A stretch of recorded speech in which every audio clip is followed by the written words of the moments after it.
Hi friends, आप लोगों का मेरे यूट्यूब चैनल पे स्वागत है। आज आप लोगों को वृत्त से संबंधित कुछ महत्वपूर्ण सूत्र के बारे में बताया जाएगा।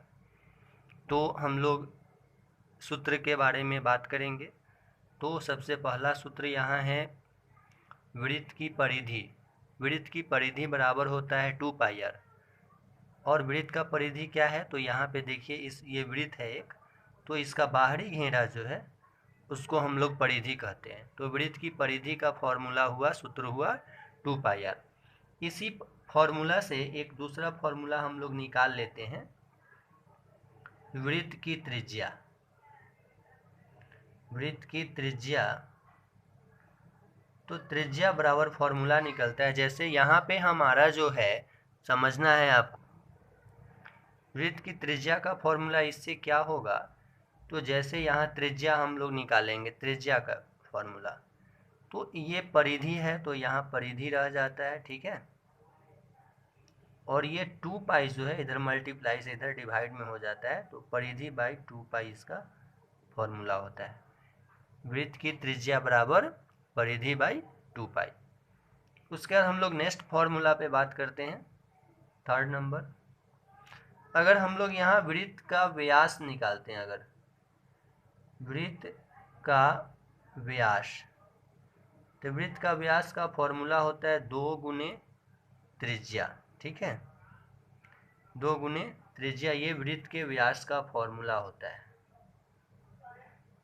वृत्त के व्यास का फॉर्मूला क्या हो गया, 2 गुने त्रिज्या, क्योंकि यहाँ पे देखिए ये वृत्त का व्यास है, तो यहाँ अगर ये हमारा केंद्र है, ये केंद्र से परिधि को मिलाने वाली रेखा त्रिज्या होती है, ये भी त्रिज्या है और ये भी त्रिज्या है, तो त्रिज्या प्लस त्रिज्या, 2 इंटू त्रिज्या, दैट मीन्स 2 गुने त्रिज्या, यहाँ पे वृत्त का व्यास हो गया। इसी से एक फॉर्मूला निकलता है फिर फोर्थ नंबर, वृत्त की त्रिज्या।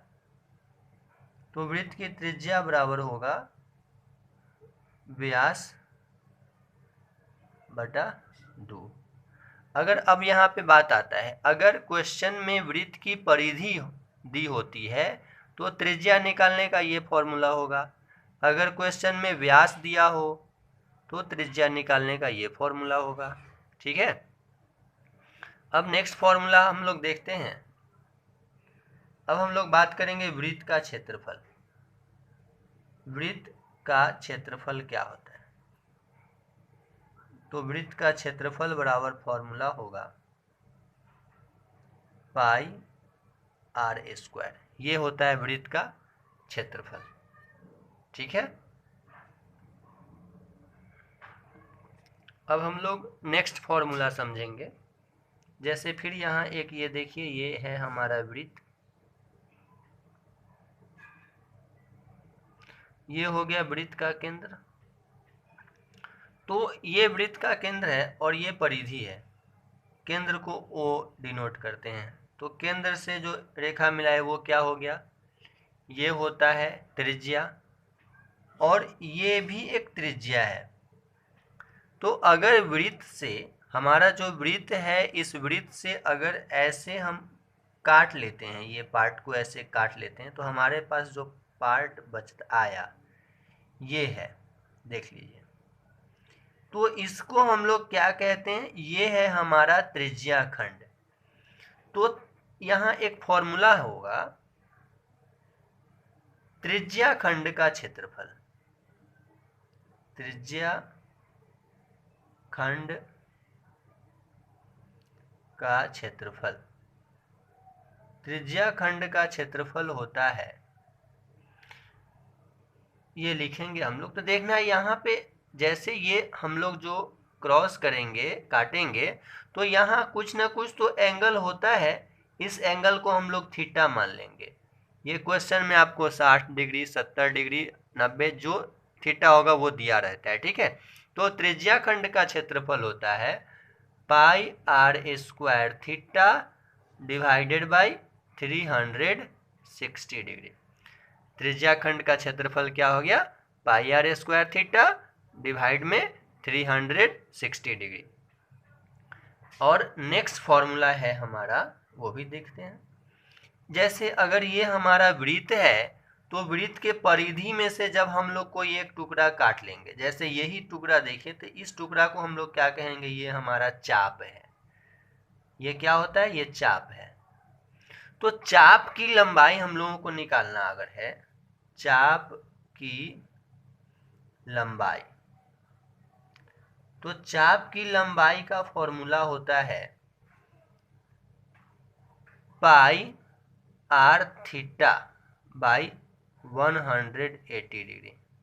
चाप की लंबाई का क्या हो गया, पाई आर थीटा बटा 180 डिग्री। ये हो गया चाप की लंबाई। अब हम लोग देखते हैं, अगर इसी फिगर में हम लोग जो त्रिज्या खंड काटें, इसमें अगर ये एक त्रिभुज ऐसे बना दिया जाए, ये एक त्रिज्या है, ये भी त्रिज्या है, तो ये हमारा क्या हो गया, ऐसे अगर त्रिज्या को मिला देते हैं इस दोनों को तो ये एक त्रिभुज है। तो इस त्रिभुज का क्षेत्रफल क्या होगा वो समझिए। तो त्रिभुज का क्षेत्रफल, त्रिभुज का क्षेत्रफल बराबर हो जाएगा formula 1/2 R square sine theta. ये हो जाएगा फॉर्मूला त्रिभुज का। ये हो गया। और नेक्स्ट फॉर्मूला आता है हम लोगों का, वो देखते हैं क्या है। 9 है वलय का क्षेत्रफल। वलय का क्षेत्रफल, तो वलय का क्षेत्रफल जो होता है वो होता है pi into capital R plus small R into capital R minus small R. ये है वलय का क्षेत्रफल। वलय को हम लोग रिंग भी कहते हैं, एरिया ऑफ रिंग, वलय का क्षेत्रफल। तो ये है वृत्त से संबंधित जो महत्वपूर्ण सूत्र वो आपको बताया गया है, और आपको नेक्स्ट वीडियो में अर्धवृत्त से संबंधित जो सूत्र है वो बताया जाएगा। तो आपको यह वीडियो कैसा लगा, इसकी जानकारी आप हमें कमेंट बॉक्स में दे सकते हैं, और वीडियो को लाइक करें, चैनल को सब्सक्राइब करें। Okay, thank you for watching.